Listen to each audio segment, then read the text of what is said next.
देश में उद्योगों को बढ़ावा देने के लिए प्रधानमंत्री मुद्रा योजना के तहत देश भर में 25 सितंबर से 2 अक्टूबर तक ऋण बांटने के लिए मेगा शिविर लगाने का फैसला किया है।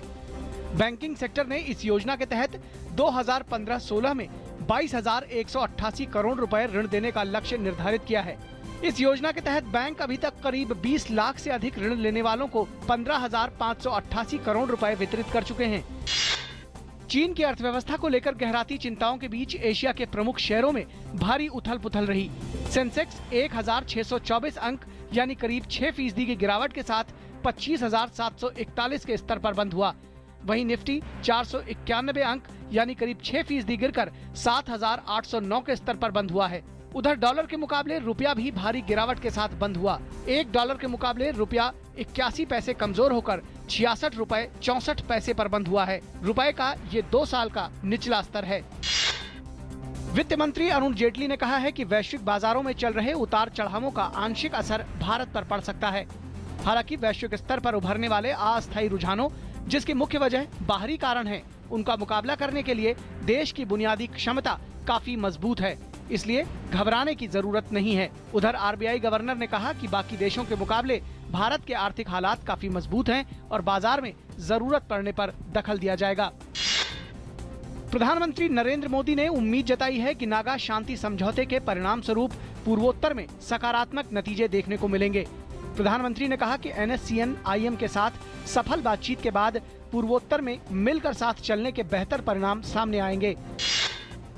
प्रधानमंत्री नरेंद्र मोदी ने आज दिल्ली में देश की महान स्वतंत्रता सेनानी रानी गाइदिन्ल्यू के जन्मशती समारोह को संबोधित किया। पूर्वोत्तर की स्वतंत्रता सेनानी रानी गाइदिन्ल्यू देश की प्रसिद्ध महिला क्रांतिकारियों में से एक थीं। उन्होंने देश को आजादी दिलाने के लिए नागालैंड में अपनी क्रांतिकारी गतिविधियों को अंजाम दिया। प्रधानमंत्री ने रानी गाइदिन्ल्यू की स्मृति में एक सिक्का भी जारी किया। कार्यक्रम को संबोधित करते हुए प्रधानमंत्री ने कहा कि रानी गाइदिन्ल्यू ने महात्मा गांधी के विचारों का पूर्वोत्तर में प्रसार किया। आंध्र प्रदेश में आज सुबह अनंतपुर में रंगपल्ली और पेनुकोंडा स्टेशनों के बीच लेवल क्रॉसिंग पर बेंगलोर नांदेड़ एक्सप्रेस ट्रेन के एक लॉरी से टकरा जाने के कारण 6 लोगों की मौत हो गई और कई अन्य लोग घायल हो गए। मरने वालों में कांग्रेस के विधायक वेंकटेश नायक भी शामिल हैं। हादसे में घायल हुए लोगों को अस्पताल में भर्ती कराया गया है। घटनास्थल पर राहत और बचाव कार्य जारी है। सुप्रीम कोर्ट ने सीबीआई को निर्देश दिया है कि वो 3 सप्ताह के भीतर व्यापम से जुड़े सभी मामलों की जांच अपने हाथ में ले। साथ ही एजेंसी को 3 हफ्तों में ही इन मामलों के लिए विशेष लोक अभियोजक भी नियुक्त करना होगा। सुप्रीम कोर्ट ने यह भी कहा है कि जिन 78 मामलों में राज्य पुलिस आरोप पत्र दायर कर चुकी है या फिर मुकदमा शुरू हो चुका है, वो आगे भी जारी रहेंगे और सीबीआई इन मामलों से जुड़े दस्तावेज 3 सप्ताह में अपने कब्जे में ले। केंद्र सरकार ने सुप्रीम कोर्ट में दिए हलफनामे में कहा है कि राजनीतिक दलों को सूचना का अधिकार कानून के दायरे में नहीं लाया जाना चाहिए। सुप्रीम कोर्ट द्वारा केंद्र और 6 राष्ट्रीय पार्टियों को जारी नोटिस के जवाब में केंद्र ने ये शपथ पत्र दाखिल किया है।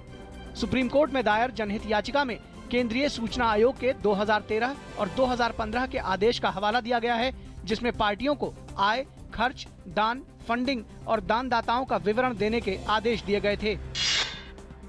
भारत ने बिहार में रक्सौल से नेपाल के अमलेखगंज तक तेल पाइपलाइन बिछाने के लिए नेपाल के साथ एक समझौते पर आज हस्ताक्षर किए। इस पाइपलाइन के जरिए पेट्रोल, डीजल और विमान ईंधन की आपूर्ति नेपाल को की जाएगी। पेट्रोलियम मंत्री धर्मेंद्र प्रधान और नेपाल के वाणिज्य और आपूर्ति मंत्री सुनील थापा ने समझौते पर हस्ताक्षर किए। संयुक्त राष्ट्र ट्राइब्यूनल ने भारत में 2 मछुआरों की हत्या के आरोपी 2 मरीन सैनिकों की भारत में सुनवाई को चुनौती देने वाली इटली की अर्जी पर सुनवाई करते हुए दोनों देशों को इस मामले में कानूनी कार्यवाही रोकने का आदेश दिया है।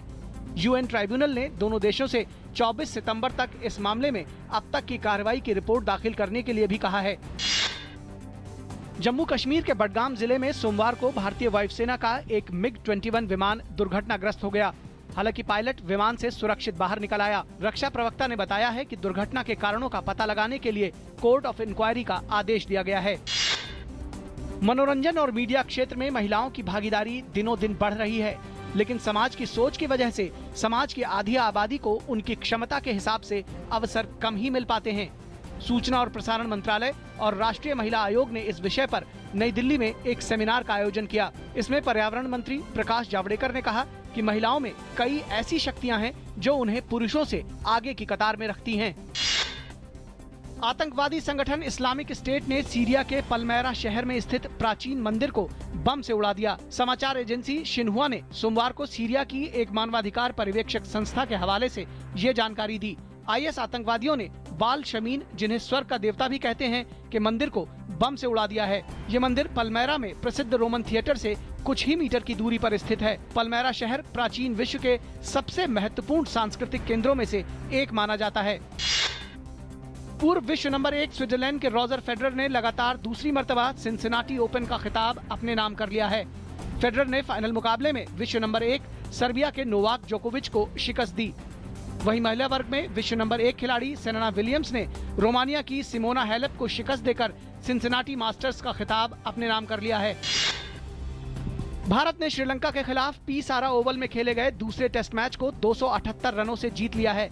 इस जीत के साथ ही 3 टेस्ट मैचों की सीरीज अब 1-1 से बराबर हो गई है। श्रीलंका की टीम आज आखिरी दिन 413 रन के लक्ष्य का पीछा करते हुए 43.4 ओवर में महज 134 रन पर सिमट गई।